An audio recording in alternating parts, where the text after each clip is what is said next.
സ്നേഹിക്കുന്ന ശ്രീ മോഹൻലാൽ ആ poster release ചെയ്യുന്നത് ഒരു നിമിഷം ചിന്തിക്കണം, ഞാൻ എന്താണ് ചെയ്യുന്നത് എന്ന് അദ്ദേഹം പോലും ചിന്തിച്ചില്ലല്ലോ എന്നാണ്. അവന് വേണ്ടിയും ഞാൻ പ്രാർത്ഥിക്കുന്നു, അവൾക്ക് വേണ്ടിയും പ്രാർത്ഥിക്കുന്നു എന്ന്. ഹലോ, നാളെ ദിലീപിൻ്റെയും മോഹൻലാലിൻ്റെയും സിനിമ ബബ്ബ റിലീസ് ചെയ്യുവാണ്. അതിനെ ചുറ്റിപ്പറ്റി ഒരുപാട് കാര്യങ്ങൾ ഇപ്പം സോഷ്യൽ മീഡിയ നടക്കുന്നുണ്ട്. അതിൽ ഭാഗ്യലക്ഷ്മി ആൾ പറയുന്ന ചില കാര്യങ്ങളിലേക്ക് നമുക്ക് പോവാം, എന്നിട്ട് ബാക്കി പറയാം. ഞാൻ ചോദിക്കട്ടെ, ഈ വിധി വരുന്ന അന്ന് തന്നെയല്ലേ നമ്മൾ ഏറ്റവും സ്നേഹിക്കുന്ന ശ്രീ മോഹൻലാൽ ആ പോസ്റ്റർ റിലീസ് ചെയ്യുന്നത്? ഒരു നിമിഷം ചിന്തിക്കണം, ഞാൻ എന്താണ് ചെയ്യുന്നത് എന്ന് അദ്ദേഹം പോലും ചിന്തിച്ചില്ലല്ലോ എന്നാണ്. അവന് വേണ്ടിയും ഞാൻ പ്രാർത്ഥിക്കുന്നു, അവൾക്ക് വേണ്ടിയും പ്രാർത്ഥിക്കുന്നു എന്ന് പറഞ്ഞതും നമ്മൾ കേട്ടു. ഇതേ ഭാഗ്യലക്ഷ്മിയാണ് ദിലീപിൻ്റെ രാംലീല എന്ന് പറയുന്ന മൂവിക്ക് അതിൽ ദിലീപിൻ്റെ അമ്മയായിരുന്ന രാധികയ്ക്ക് വേണ്ടിയിട്ട് ഡബ് ചെയ്തത്. ആ സമയത്ത് ദിലീപ് 85 ദിവസം ജയിലിൽ കിടന്നിട്ട് പുറത്തിറങ്ങിയതാണ്. മറന്നുപോയോ ഭാഗ്യലക്ഷ്മി അത്? ഇനിയും അദ്ദേഹത്തിൻ്റെ ഈ വില്ലനിസം തീർന്നിട്ടില്ല. ഇനിയും ഞാൻ ഇത് തന്നെ ചെയ്യും എന്നുള്ളൊരു ധൈര്യം അദ്ദേഹത്തിന് കിട്ടിയത് ആ വിധിയിൽ കൂടിയാണ്. അതെങ്ങനെ നേടിയെടുത്തു എന്നും അത് എന്താണ് അയാൾക്ക് കിട്ടിയിരിക്കുന്ന ധൈര്യം എന്നും എല്ലാവർക്കും അറിയാം, എല്ലാവർക്കും. അപ്പുറമൊന്നും ഇനി അവൾക്ക് അപമാനം അനുഭവിക്കാനില്ല. അത്രമാത്രം അപമാനം ആ 2 മണിക്കൂർ ഒരു കാറിനുള്ളിൽ സംഭവിച്ചതിനേക്കാൾ കൂടുതൽ അപമാനം അവൾ അടച്ചിട്ട കോടതി മുറിക്കുള്ളിൽ അവൾ അനുഭവിച്ചു. സാമാന്യ ബുദ്ധിയുള്ള ആർക്ക് മനസ്സിലാവും, കോടതിയിൽ നിന്ന് വിധി കേട്ട് വന്നു കഴിഞ്ഞാൽ എനിക്ക് വളരെ സന്തോഷമുണ്ട്, എൻ്റെ കൂടെ സത്യം വിജയിച്ചു എന്നൊക്കെ വേണമെങ്കിൽ പറയുന്നതിന് പകരം മറ്റൊരു പെണ്ണിൻ്റെ പേരാണ് അവിടെ പറയുന്നത്, മറ്റൊരു നടിയുടെ പേരാണ് പറയുന്നത്. തയ്യാറെടുക്കുകയാണ്, അടുത്ത ഒരടി മുമ്പോട്ട് വെക്കാൻ വേണ്ടിയുള്ള ഒരു തയ്യാറെടുപ്പിലാണ് അവൾ. അത് ഇതിനു വേണ്ടിയുള്ള ഒരു പ്രിപ്പറേഷനിലായിരുന്നു ഈ അതിജീവിത. കോടതി മുറിക്കുള്ളിൽ എന്തൊക്കെയാണ് ഫേസ് ചെയ്തതെന്നുള്ളത് ആൾ തന്നെ വന്നിട്ട് സോഷ്യൽ മീഡിയയിൽ പറഞ്ഞിട്ടുണ്ട്.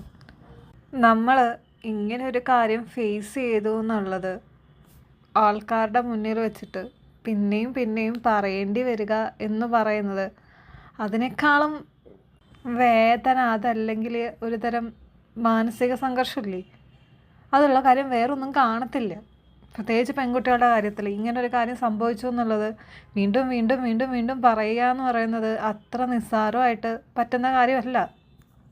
ഞാനും അപ്പോഴും ഇപ്പോഴും ഈ അതിജീവിതയെ തന്നെ സപ്പോർട്ട് ചെയ്യുന്ന ഒരാളാണ്. പക്ഷേ ഇവിടെ ഭാഗ്യലക്ഷ്മി കാണിക്കുന്ന ഒരു ഇരട്ടത്താപ്പല്ലേ എന്നുള്ളത് എൻ്റെ ഡൗട്ടാണ്. കാരണം ആ സമയത്ത്, അതായത് ദിലീപ് ജയിലിൽ കിടന്ന സമയത്ത് ദിലീപ് അഭിനയിച്ച മൂവിക്ക് വേണ്ടിയിട്ട് ഡബ് ചെയ്ത് പൈസയും വാങ്ങിച്ചിട്ട് ഇപ്പം ഇവിടെ വന്നിട്ട് ഇങ്ങനൊരു സ്റ്റേറ്റ്മെൻറ്റ് കൊടുക്കുന്നത് അത് എന്ത് ലോജിക്കാന്ന് എനിക്ക് മനസ്സിലാവുന്നില്ല. പറഞ്ഞത് ഏകദേശം എഴുതി കഴിഞ്ഞു, പുറത്തേക്ക് വിടാൻ പോവുകയാണ്. ഇത് പലരും വിചാരിക്കുന്നുണ്ട് ഈ വന്ന വിധിയോടുകൂടി അവൾ തളർന്നു, ഇനി അവൾ മുൻപോട്ടില്ല എന്ന്. ഒരു ഇഞ്ച് പോലും എൻ്റെ മനസ്സിൽ അങ്ങനെ ഒരു വിചാരമില്ല. അങ്ങനെ അതിജീവിതയുടെ സപ്പോർട്ട് ചെയ്യുന്ന ഒരാൾക്കാർ ആ രീതിയിൽ ചിന്തിക്കത്തില്ല. ഇനി ഓപ്പോസിറ്റ് നിൽക്കുന്ന ആൾക്കാർ ചിലപ്പോൾ ചിന്തിക്കുമായിരിക്കും, പക്ഷെ എന്നാലും ആൾക്കാർക്ക് അറിയാം അപ്പീൽ പോവും എന്നുള്ളത്. ഇങ്ങനൊരു ചിന്ത ആർക്കും ഉണ്ടാവുമെന്ന് എനിക്ക് തോന്നുന്നില്ല.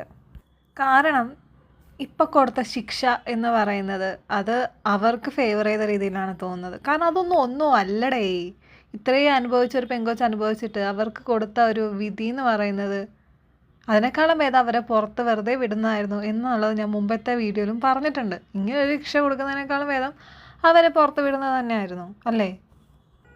തളർന്നിട്ടില്ല, അതിശക്തമായി തന്നെ മുൻപോട്ട് അവൾ സഞ്ചരിക്കാൻ തന്നെ തീരുമാനിച്ചിട്ടുണ്ട്. നിയമത്തിൻ്റെ ഏതറ്റം വരെ അവൾ പോകും. ഇനി എന്തൊക്കെയാണ് അവിടെ സംഭവിക്കുന്നത്, ഇതിനപ്പുറമൊന്നും ഇനി അവൾക്ക് അപമാനം അനുഭവിക്കാനില്ല. അത്രമാത്രം അപമാനം ആ 2 മണിക്കൂർ ഒരു കാറിനുള്ളിൽ സംഭവിച്ചതിനേക്കാൾ കൂടുതൽ അപമാനം അവൾ അടച്ചിട്ട കോടതി മുറിക്കുള്ളിൽ അവൾ അനുഭവിച്ചു. അതുകൊണ്ട് തന്നെ അവൾ ഇനി ഇതിൽ കൂടുതൽ എനിക്കൊന്നും സംഭവിക്കാനില്ലല്ലോ എന്ന രീതിയിലാണ് അവൾ ഇപ്പോൾ ഈ പോസ്റ്റ് ഇട്ടിരിക്കുന്നത്. അപ്പീലടക്കമുള്ള നടപടികളിലേക്ക് കടക്കുന്നോ? തീർച്ചയായിട്ടും അപ്പീൽ പോയിരിക്കും. അപ്പീൽ ഉറപ്പായിട്ട് പോകുമെന്നുള്ളത് അന്ന് തന്നെ തീരുമാനിച്ച കാര്യമാണ്. പിന്നെ ഔദ്യോഗികമായി തീർച്ചയായിട്ടും അപ്പീൽ പോകണം. പിന്നെ ഒരു ഇതിൽ ഞാൻ പറയുന്നത് കേട്ടു, ഈ ജഡ്ജ് പോലും ഈ അതിജീവിതയെ കോടതിയിലിട്ട് അധിക്ഷേപിച്ചു എന്നുള്ളൊരു കാര്യം ഞാനും കേട്ടായിരുന്നു. നമ്മൾ നീതി തേടിയ ഒരു ജഡ്ജിൻ്റെ മുന്നിൽ അല്ലെങ്കിൽ കോടതിയുടെ മുന്നിൽ ചെന്ന് നിന്നിട്ട് ആ കോടതി പോലും അധിക്ഷേപിക്കുക എന്ന് പറയുന്നത് എന്താണെന്ന് ആലോചിച്ച് നോക്കിയാൽ മതി. ആണ് ഞാൻ ഇനി മുൻപോട്ട് സഞ്ചരിക്കുന്നു എന്ന് പറയേണ്ടത്. ഞങ്ങളെല്ലാവരും ഉള്ളിൻ്റെ ഉള്ളിൽ ഇത് സംസാരിക്കുകയൊക്കെ ചെയ്യുന്നുണ്ട്. അതുകൊണ്ട് തീർച്ചയായിട്ടും അപ്പീൽ പോകും, നിയമത്തിൻ്റെ ഏതറ്റം വരെയും പോകും. അവളെ തളർത്താമെന്ന് ഈ PR വർക്ക് ചെയ്യുന്നവരോ അല്ലെങ്കിൽ ഈ കൊട്ടേഷൻ കൊടുത്ത വ്യക്തിയോ പൈസ വാങ്ങിയ വ്യക്തിയോ ആരും വിചാരിക്കേണ്ട. ഏതറ്റം വരെയും പോകും. ഈ പറയുന്ന രീതിയിലുള്ള എല്ലാ ശിക്ഷകളും കിട്ടത്തക്ക രീതിയിൽ തന്നെ നമ്മളെല്ലാവരും ശക്തമായി തന്നെ അവളോടുകൂടി അപ്പീൽ പോകണം. കിട്ടാൻ പോകുന്നതിൻ്റെ പരമാവധി ശിക്ഷയും വാങ്ങിച്ചു കൊടുക്കണം. കാരണം ഇപ്പോൾ അന്നൊന്നും ആയിട്ടില്ല. ആളുകളെ എങ്ങനെയൊക്കെ ഉണ്ടാകുമോ എന്നൊരു സംശയം ഉണ്ടായിരുന്നു. പക്ഷെ ഈ വിധി വന്നതോടുകൂടിയാണ് കുറെ കൂടെ വളരെ വ്യക്തമായിട്ട് എല്ലാവർക്കും മനസ്സിലായത് ഇദ്ദേഹം തന്നെയാണ് അത് കൊട്ടേഷൻ കൊടുത്തത്. കാരണം അങ്ങനെ പറയാൻ കാരണം എന്താ, സാമാന്യ ബുദ്ധിയുള്ള ആർക്ക് മനസ്സിലാവും. കോടതിയിൽ നിന്ന് വിധി കേട്ട് വന്നു കഴിഞ്ഞാൽ എനിക്ക് വളരെ സന്തോഷമുണ്ട്, എൻ്റെ കൂടെ സത്യം വിജയിച്ചു എന്നൊക്കെ വേണമെങ്കിൽ പറയും. ഒരു പെണ്ണിൻ്റെ പേരാണ് അവിടെ പറയുന്നത്, മറ്റൊരു നടിയുടെ പേരാണ് പറയുന്നത്. ആ നടി ഒരിക്കലും ആ വേദിയിൽ നിന്ന് സംസാരിക്കുമ്പോൾ ഇദ്ദേഹത്തിൻ്റെ പേര് പറഞ്ഞുകൊണ്ടല്ല അവർ അന്ന് സംസാരിച്ചത്. ഇദ്ദേഹം സ്വയം എന്നെ തന്നെയാണ് എന്ന് ഇദ്ദേഹം ചിന്തിക്കുന്നത് എന്തുകൊണ്ടെന്ന് വെച്ചാൽ അത് അദ്ദേഹം ചെയ്തു എന്നുള്ളതിന് അദ്ദേഹത്തിന് നല്ല ഉറപ്പുള്ളത് കൊണ്ടാണ്. അപ്പോൾ ഇനിയും അദ്ദേഹത്തിൻ്റെ ഈ വില്ലനിസം തീർന്നിട്ടില്ല. ഇനിയും ഞാൻ ഇത് തന്നെ ചെയ്യും എന്നുള്ളൊരു ധൈര്യം അദ്ദേഹത്തിന് കിട്ടിയത് ആ വിധിയിൽ കൂടിയാണ്.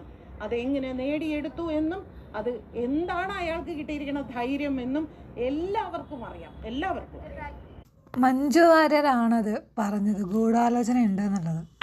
ഭാഗ്യലക്ഷ്മി പറഞ്ഞ പോലെ മഞ്ജു വാര്യർ ദിലീപിൻ്റെ പേരോ ഒന്നും എടുത്ത് പറഞ്ഞിട്ടില്ല. ഗൂഢാലോചനയുണ്ട്, അത് കണ്ടുപിടിക്കണം എന്ന് മാത്രമേ പറഞ്ഞിട്ടുള്ളൂ. ദിലീപ് കോടതിയിൽ നിന്ന് ഇറങ്ങിയപ്പോൾ തന്നെ എന്താ പറഞ്ഞത്, മഞ്ജു നടത്തിയ ആ ഒരു പ്രസ്താവനയുടെ പേരിലാണ് ഞാൻ ഇവിടം വരെ എത്തിയത് എന്നുള്ളതാണ്. അവർക്ക് അവസരങ്ങൾ ഉണ്ടാവണം. അത് പല രീതിയിലാണ്. നിർമ്മാതാക്കളും ടെക്നീഷ്യൻസും എല്ലാവർക്കും, പ്രൊഡ്യൂസേഴ്സിന് അയാളുടെ ഡേറ്റ് വേണം. ഇപ്പോഴും ചിലപ്പോൾ OTT-യിൽ ഇയാൾക്ക് മാർക്കറ്റ് ഉണ്ടോ ഇല്ലയോ എന്ന് അറിയില്ലല്ലോ. OTT-യിൽ മാർക്കറ്റ് ഉണ്ടെങ്കിൽ ഇയാളെ വെച്ച് പടം ചെയ്യാൻ ഇനിയും നിർമ്മാതാക്കൾ മുമ്പോട്ട് വരും. ഞാൻ ചോദിക്കട്ടെ, ഈ വിധി വരുന്ന അന്ന് തന്നെയല്ലേ നമ്മൾ ഏറ്റവും സ്നേഹിക്കുന്ന ശ്രീ മോഹൻലാൽ ആ പോസ്റ്റർ റിലീസ് ചെയ്യുന്നത്? ഒരു നിമിഷം ചിന്തിക്കണം, ഞാൻ എന്താണ് ചെയ്യുന്നത് എന്ന്. ഇതേ ഭാഗ്യലക്ഷ്മിയാണ് ദിലീപിൻ്റെ രാംലീലയ്ക്ക് വേണ്ടിയിട്ട് ഡബ് ചെയ്തത്. ആ സമയത്ത് ഭാഗ്യലക്ഷ്മി ആലോചിച്ചില്ലായിരുന്നോ ഞാൻ എന്തുവാണ് ചെയ്യുന്നത് എന്നുള്ളത്? ദിലീപിൻ്റെ കൂടെ മോഹൻലാൽ അഭിനയിച്ചു, മോഹൻലാൽ അതിൻ്റെ പോസ്റ്റർ എടുത്തിട്ടു, ഫൈൻ. അതേപോലെ തന്നെയല്ലേ ഭാഗ്യലക്ഷ്മി ചെയ്തത്. ഭാഗ്യലക്ഷ്മി പോയിട്ട് ഇതേ ദിലീപിൻ്റെ സിനിമയ്ക്ക് വേണ്ടിയിട്ടാണ് ഡബ് ചെയ്തത്. അപ്പോൾ ഭാഗ്യലക്ഷ്മി എന്തുകൊണ്ട് ആലോചിച്ചില്ല ഞാനിത് ചെയ്യാൻ പാടില്ല എന്നുള്ളത്? നിലപാട് പറയുമ്പോൾ താൻ ചെയ്ത പ്രവൃത്തി എന്താണെന്നും കൂടെ ഒന്ന് ആലോചിക്കുന്നത് നന്നായിരിക്കും.